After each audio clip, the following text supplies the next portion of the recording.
and personnel within the Ministry of Finance.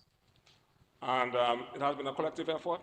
And I see the Permanent Secretary for the Ministry of National Security here, the Cabinet Secretary is there, and I also see the Minister for Tourism, who is to be the head of the Financial Services Unit, who are very much instrumental, and it's now the PS for Tourism, but it used to be. You understand? For tourism. I see the PS for Foreign Affairs.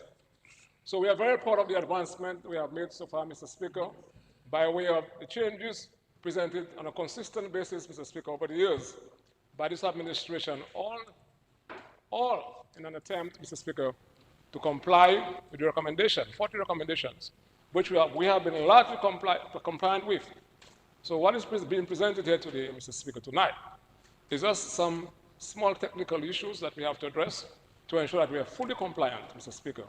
And to ensure, although I must say that there's no direct evidence of any attempt to finance terrorist groups, but we have to be proactive and futuristic in our planning, Mr. Speaker.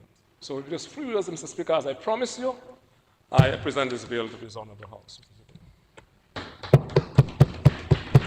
The bill is before the House for debate. Yeah, man, I give my partner a little support there. Yes. Yes, you are recognized, Honorable. Thank You you. may proceed. Thank you, Mr. Speaker. Mr. Speaker, the Suppression of Terrorism Financing, or the Suppression of the Financing of Terrorism Act, which was passed in 2003, it's interesting how you've been around so long, you won't forget, the details of those things. But I remember the backdrop that was after 9/11, in 2001, when the terrorists attacked the World Trade Center and, of course, the facilities in Washington, that countries around the world came together in solidarity with the United States of America and to condemn the acts of the terrorists. And a series of legislations were passed. A series of legislation were passed throughout the world. Maybe every parliament participated in that process, and we made our contribution to ensure that we passed a series of legislation at the time to ensure that we can make our contribution to the international efforts to fight the financing of terrorism throughout the world. From time to time, so Resolution 1373 of the Security Council of the United Nations gives the definition of a terrorist.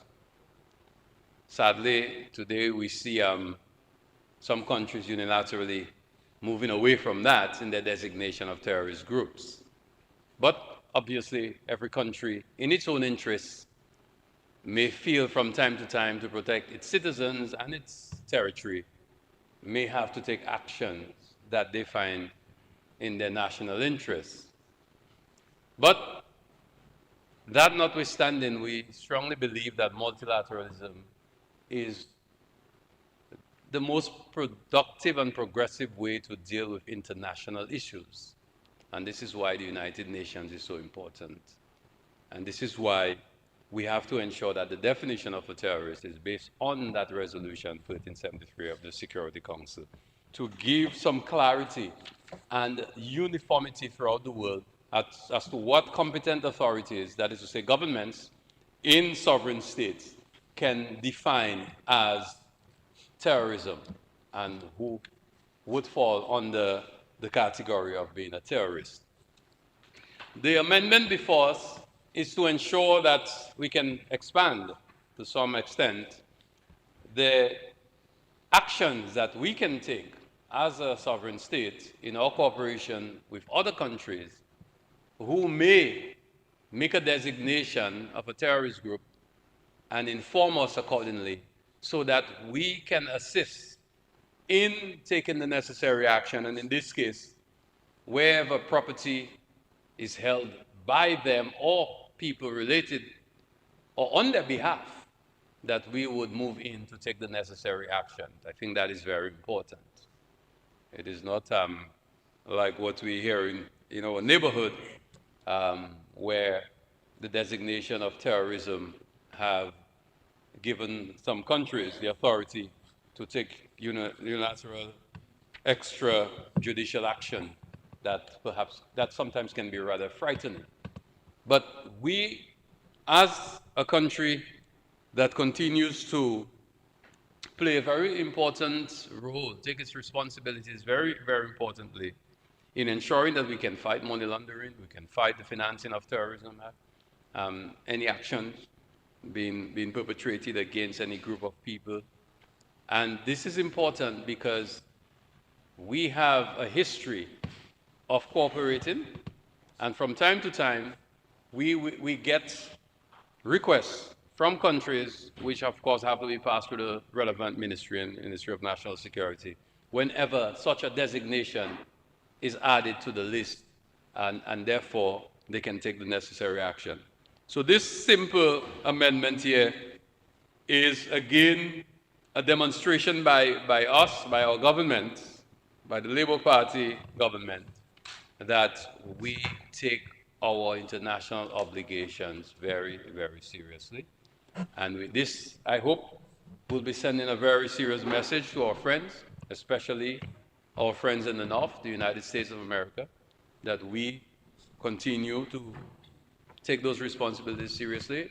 Our European neighbors, right there, Martinique, Guadeloupe, St. Martin, that we will continue to play our role, and any other country that has a concern with terrorist groups in their territories that may be extending their reach and assets within our sovereign borders, so that we can play a part to ensure that we can cooperate with them. I think this is a very, very important signal that we're sending, and we'll continue to do that. Mr. Speaker, I support the bill. Thank you.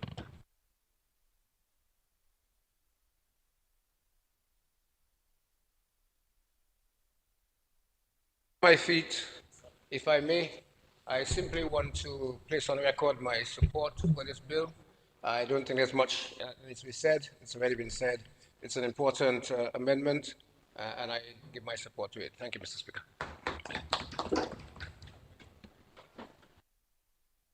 It's late at night, and I want to recognize also Mr. Speaker in winding up, Mr. Speaker, this debate. Anybody want to speak? No, thank you. After, yes.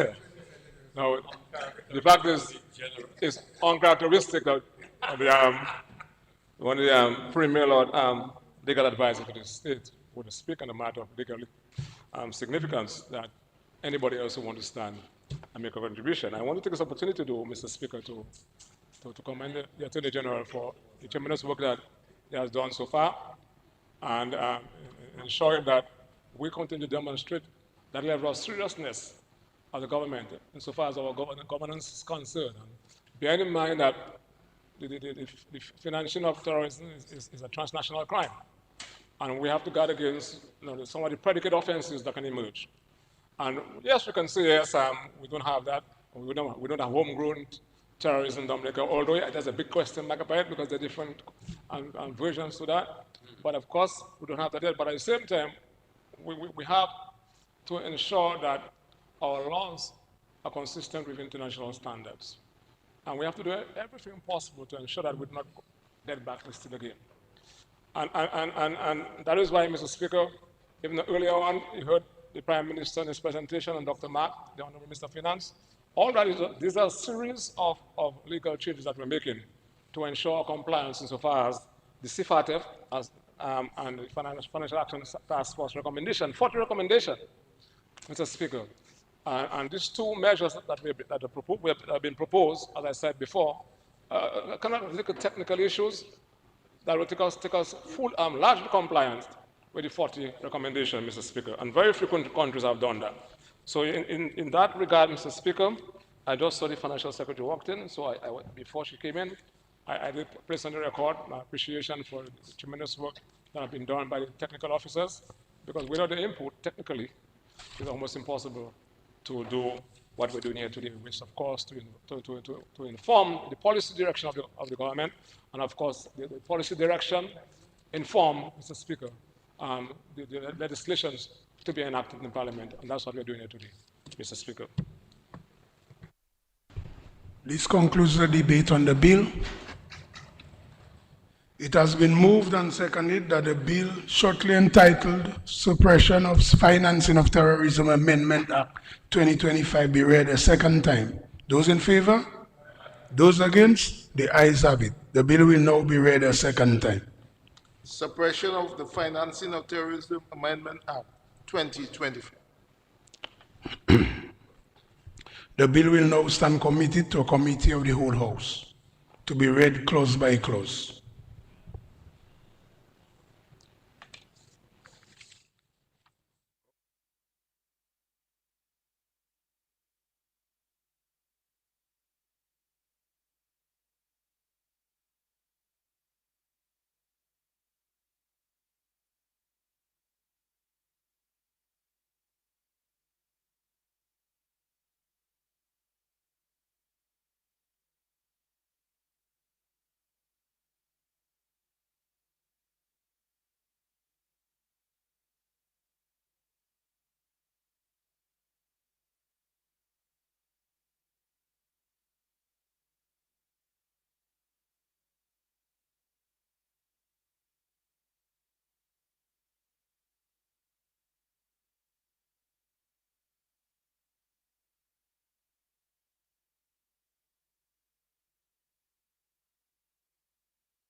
House resumes. I have to report that the bill shortly entitled Suppression of Financing of Terrorism Amendment Act 2025 passed the committee stage without amendment. The question is that the report of the committee on the bill be adopted. Those in favor? Those against? The ayes have it. Mr. Speaker, I move that the bill shortly entitled The Suppression of Financial of Terrorism Amendment Act 2025 be read a third time and pass. Seconded, Mr. Speaker. It has been moved and seconded that a bill shortly entitled Suppression of Financing of Terrorism Amendment Act 2025 be read a third time and passed. Those in favor? Those against? The ayes have it. Suppression of the Financing of Terrorism Amendment Act 2025. The bill has been read a third time and passed accordingly.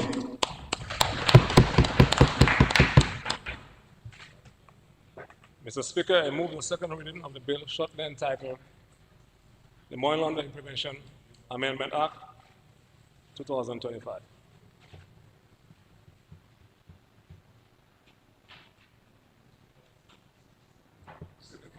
Mr. Speaker. Okay, I heard the seconded. Mr. Speaker, where we are again, of course, again, Mr. Speaker, consistent with our commitment to amend, of course, our legal regime to ensure that we are fully compliant with the fourth recommendation of the Financial Action Task Force and the Caribbean Financial Action Task Force. We're here today, Mr. Speaker, tonight. We were here in September 2022. Mr.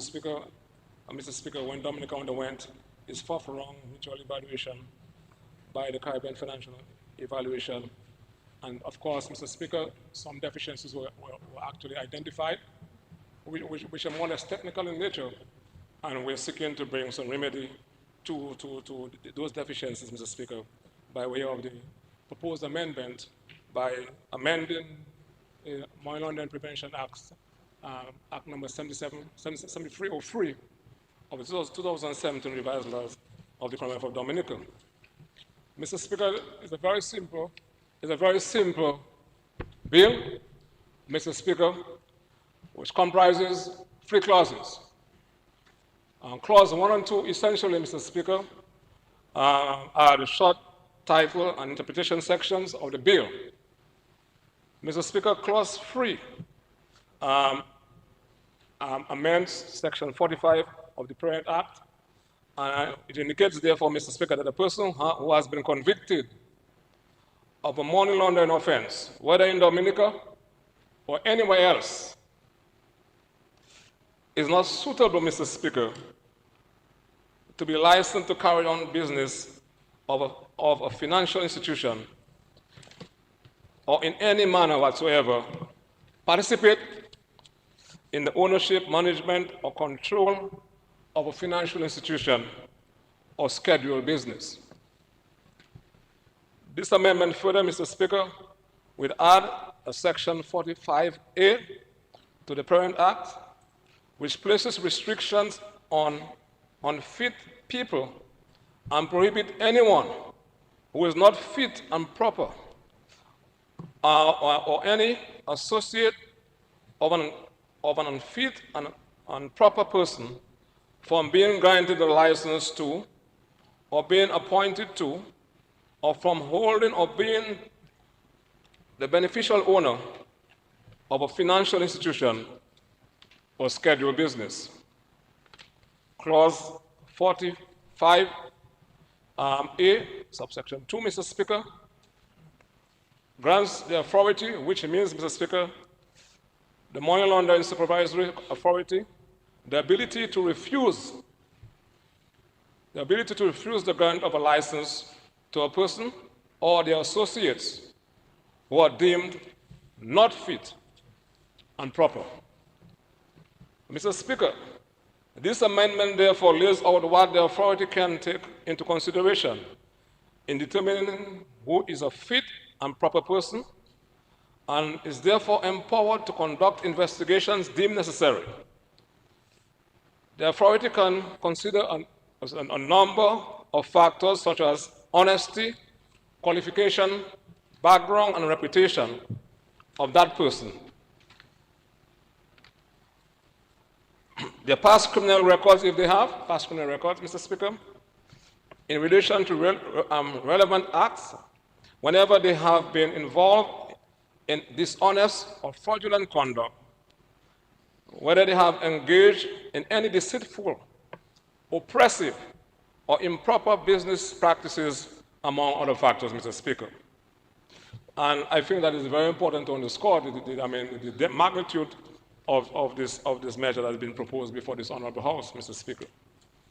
The authority can also assess a legal person or entity by determining whether the directors and senior officers are fit and proper people, whether the company has been convicted of being involved in any unsafe or unethical practices, and the state of solvency of the company, Mr. Speaker. All these factors have been covered, Mr. Speaker, by these measures that are being proposed before this Honorable House.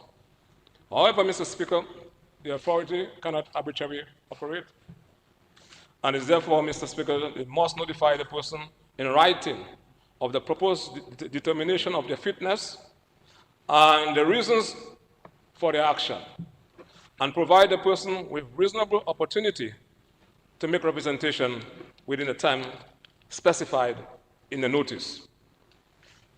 Mr. Speaker, the authority can also, Mr. Speaker, has the ability to issue guidelines providing details of the criteria and procedures for assessing whether a person is fit and proper.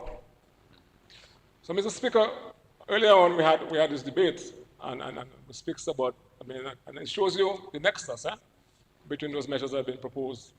And earlier, the member for Senator Parrish, quite rightly so, has some very useful questions. And you see that provision has been made to ensure that if a person or a legal person can be an entity, it can be an entity, is not fit, is insolvent, he broke.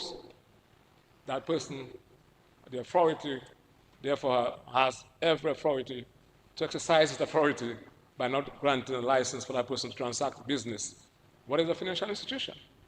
You get my point. So I think it's a global appreciation as to what we need to do, from a legal standpoint, to ensure that we do not have a situation whereby people can actually use the connection to fraudulently do business in Dominica. Something that, Mr. Speaker, that we'll not tolerate as a government, and something that will get us blacklisted if we don't act by way of ensuring that we are proactive by the laws that we pass, Mr. Speaker. I therefore commend this measure before this honorable House for debate. The bill is before the House for debate.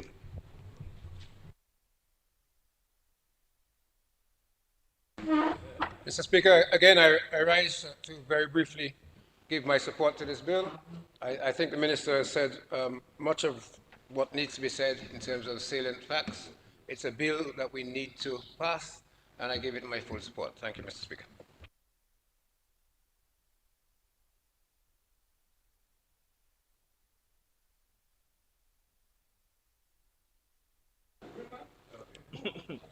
Okay, thank you, Mr. Speaker. I also wish to rise to give my support to this bill, the money amendment to the Money Laundering and Prevention Act. While Senator the Honorable Blackmore stated that the amendments are very simple, but I believe if they are not done, the repercussions can be very large or very huge or troublesome for us. So I want to thank the people who are constantly involved, the technical officers engaged in constantly updating and following the changes in the financial world to ensure that we ourselves, our financial system, remains very free and free from hassle, and so that they do not discourage our investors, because we all know the implications when our financial system can be compromised if we are deemed not compliant with international rules and so on. So while this gesture may be quite simple, but I know the reward for doing them can be great, and it can prevent us in the long run from having to turn away investors, Mr. Speaker. So once again, I wholeheartedly give support to the bill and thank the people who are involved in and instrumental in making these changes.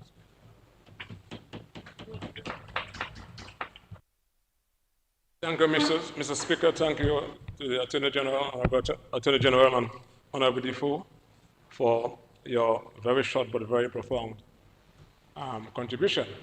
Mr. Speaker, I want to just take briefly from where Honorable Defoe left out, and he made a very salient point when he spoke about, though notwithstanding the fact that the amendments look to be simple, but we must not underestimate the significance of and the far-reaching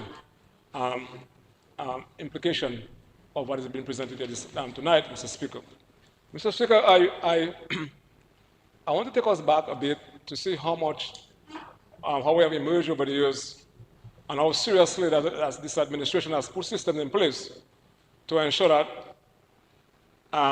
anyone who is transacting business, who has the intention of being involved in money laundering, will have it very difficult. And Mr. Speaker, I'm saying that because when this administration came into office, and we had no financial intelligence unit, FIU, we had no money laundering supervisory authority, because we did not have the Money Laundering Act.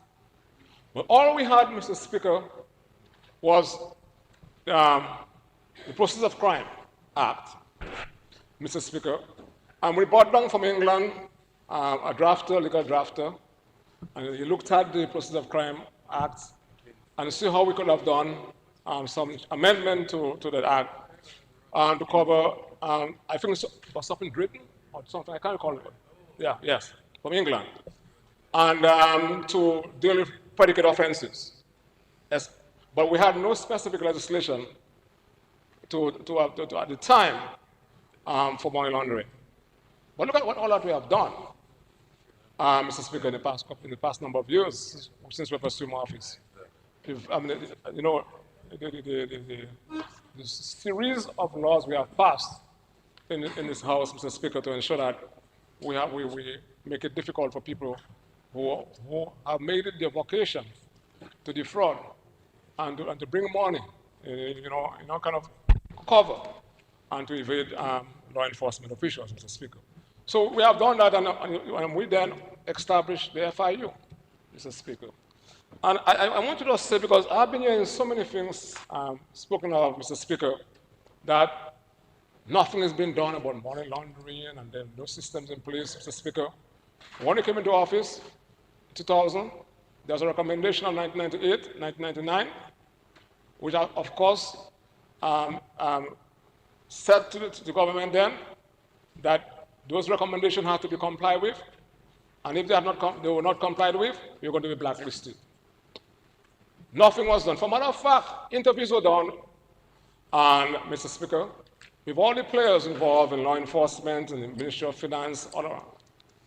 And in the report, when we read the report from the Financial Action Task Force and the Caribbean Financial Action Task Force, there was a caption that dealt with the reaction and the fact that some of the players involved, there was a dichotomy of views.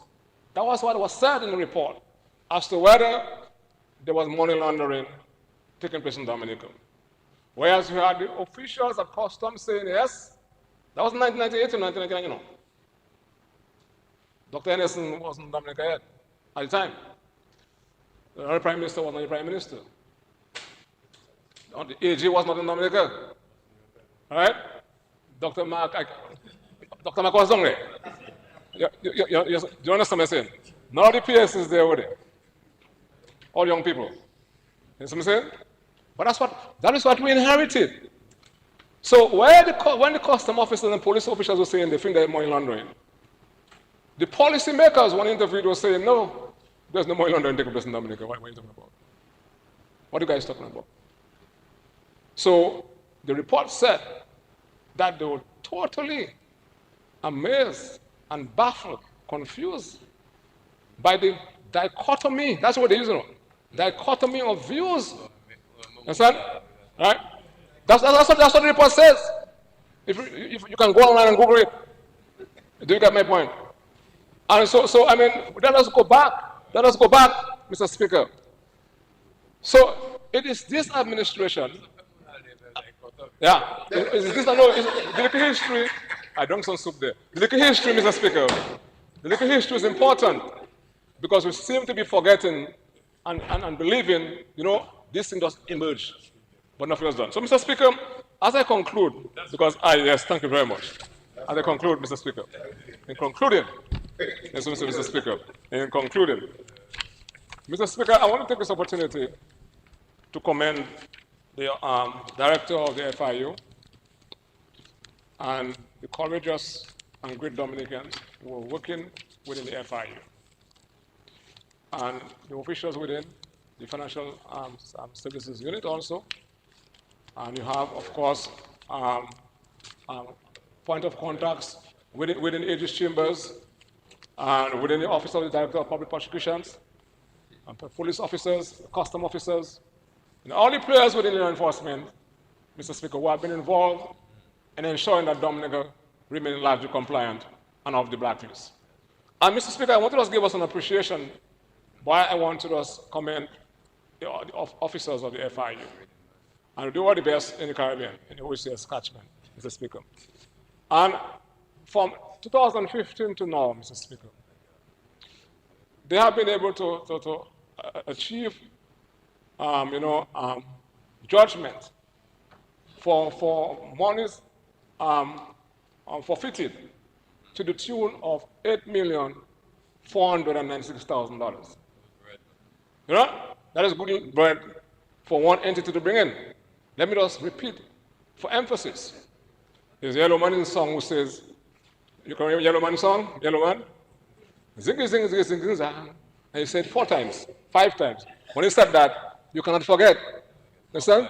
Because repeat. Understand? And he would have said to you, repeat. You know what I'm saying? So it's important to repeat because we forget very quickly in this country. You understand? So when I'm talking as a politician, I think of Yellow Man when I was young. Yellow Man, right? You know what I'm saying? No, Mr. Speaker. Right?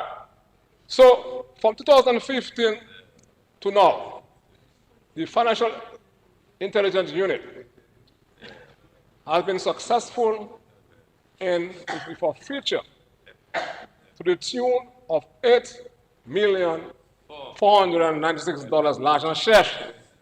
That money was placed on an account, Mr. Speaker, and we were able to use that money to ensure that all the ports of entry in Dominica All the ports are equipped, Mr. Speaker, with scanners. That came from that morning, Mr. Speaker. And okay, and then in that time, they say no more laundering, and then and the dichotomy here, this kind of big thing as well. Mr. Speaker? Okay, so that's us. You see, I said, yeah, man. There's no dichotomy of views between us. Because they have the money to show for that. There's the evidence of money laundering taking place. And the system put in place, the system is working. And Mr. Speaker, in terms of production order, there have been done 20 of them. 20, Mr. Speaker. And you have what you call, Mr. Speaker, property seizing orders. Yeah, man. 6 of them have been seized, Mr. Speaker. Right? 6 of them. So I'm not giving you just, Mr. Speaker, an appreciation of how effective the FIU has been. And for that saying about under the Dominican Labour Party administration. That's right. Yeah, man. So there is no dichotomy of views, Mr. Speaker, between the police, custom officers, the Minister for Finance, and the Minister of National Security, etc. We are doing things to prevent money laundering. And if you are captured, you'll be charged, Mr. Speaker. We'll take the money, we'll use the money to buy vehicles for the police, and to equip the police, Mr. Speaker, and to equip the custom officers, Mr. Speaker. And that is what we are doing, Mr. Speaker. As I close, I'm closing, Mr. Speaker. We have 5 active forfeiture cases taking place right now. Yeah. And because I want the money, we want the money. You know what I'm saying? We want the money because we have to get to a stage where, Mr. Speaker, then I want that. When the money comes in, Mr. Speaker, it makes it easier for the financial secretary. You can get more vehicles for the police on their own, etc. And Mr. Speaker, just last week, and I want to take this opportunity as I end to commend the police and the Director of Public Prosecution, Mr. Speaker. We have $586,000, National shares, Mr. Speaker, was forfeited and assigned and placed on a forfeiture account, Mr. Speaker. More money coming. That is what we're doing, Mr. Speaker. So, Mr. Speaker, I commend this measure before this House, Mr. Speaker, and for passage, Mr. Speaker. I thank you very much.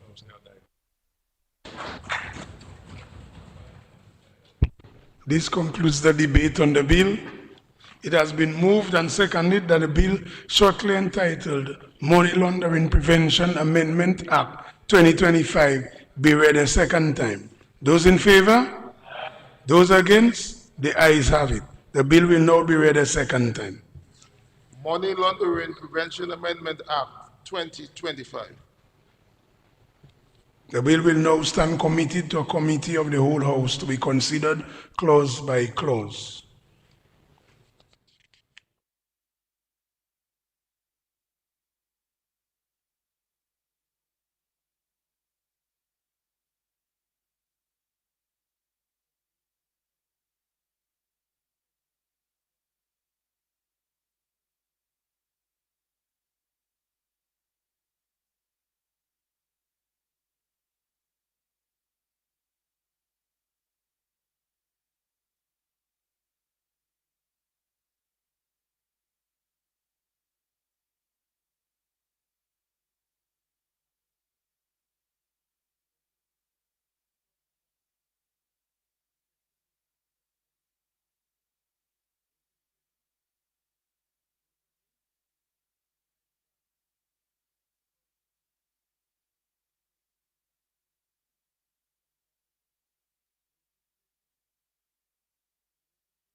And I have to report that the bill shortly entitled Money Laundering Prevention Amendment Act 2025 passed the committee stage without amendment. The question is that the report of the committee and the bill be adopted. Those in favor? Those against? The ayes have it.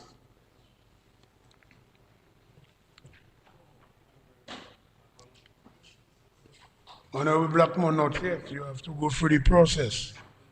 Let's go. Your mic? Your mic?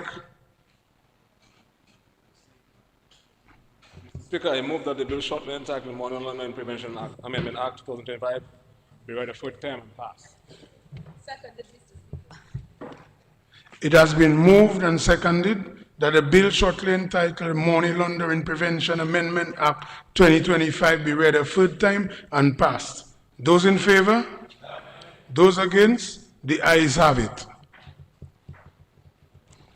Money Laundering Prevention Amendment Act 2025. The bill has been read a third time and passed accordingly.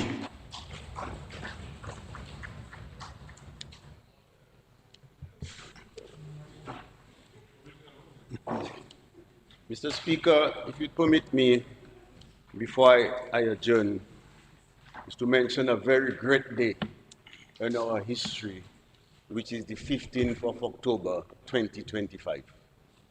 This is the day when the confirmation process begins. And I think we should be very proud of ourselves. It's been a long journey, Mr. Speaker, and we are finally here that the confirmation process begins tomorrow. I feel privileged to be part of this history, to be part of this honorable house that was instrumental in the sense that we had to actually postpone it 6 weeks from the initial date, but we're finally here. It's a journey that started long back in 2011. That was the 21st of February, actually, when Cabinet formally informed the President about the introduction of a national ID for voter identification. 2013, the Excellency requested financing. In 2015, the Cabinet directed copies of the bills to the President. In 2015, the Executive submitted the bills to the Electoral Commission. And in 2017, the Executive approved in excess of $2 million. So, Mr. Speaker, it's been a long process. And up till over the past couple years, we had quite a bit of consultation all over the country. We gave, we took, it was consensus, which is why I mentioned earlier, it's all about progress and not necessarily perfection, because it may not have everything that everybody wanted, but it's better than what we had, and we are finally here. I come back to Bob Marley, Mr. Speaker. Those who fight and run away live to fight another day. So we didn't bury our heads and kill ourselves. We fought, we came back. We fought, we came back. We could always fight another day. Finally, we have the victory. So tomorrow, I just want to encourage everyone that let's participate in the confirmation process. And you have a year. Obviously, it can be extended for 3 months. But let us all get our act together, our documents, our identifications, and let's be part of the confirmation process. It's a great, great day in our history. Mr. Speaker, with these few words, I move that the House be adjourned sine die.